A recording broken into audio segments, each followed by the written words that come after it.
बहुत देर के बाद लोमड़ी के दिमाग में एक सोच आया ये बंदर ऐसे हाथ नहीं आएगा, कुछ तरकीब सोचनी होगी। और फिर उसने चालाकी और छल करने की सोची। वह बंदर के पास गई और बोलने लगी, अरे बंदर भाई, तुम्हें एक बात पता चली? एक खुशखबरी मिली है सबको जंगल में। खुशखबरी? कैसी खुशखबरी? फिर लोमड़ी ने बड़ी सावधानी से बोली, आकाशवाणी हुई है।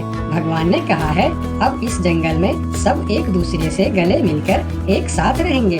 अब जंगल में कोई भी जानवर किसी दूसरे जानवर को नुकसान नहीं पहुंचाएगा और ना ही मारकर खाएगा। सब मिलजुल कर हंसी खुशी रहेंगे, एक दूसरे की सहायता करेंगे, कोई किसी पर हमला नहीं करेगा।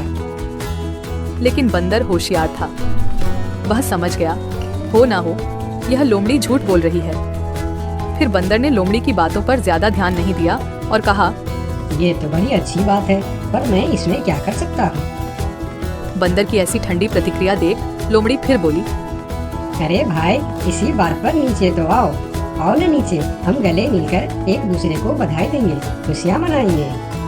बंदर अब लोमड़ी की चालाकी समझ चुका था, इसीलिए वह मुस्कुराते हुए बोला, ठीक है लोमड़ी बहन, लेकिन तुम पहले अपने उस दोस्त से तो गले मिलो जो तुमसे गले मिलने के लिए खुशी खुशी इसी तरफ दौड़े आ रहे हैं। मुझे वह पेड़ से दिख रहा है। लोमड़ी हैरान होकर पूछा, मेरे दोस्त? कौन सी दोस्त?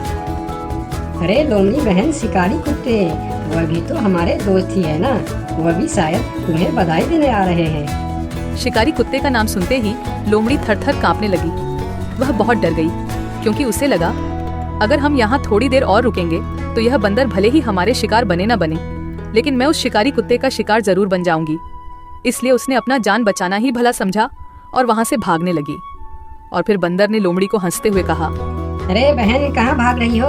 अभी तो हम सब दोस्त है ना, तो डर किस बात का? थोड़ी देर रुको। अरे रुको तो सही।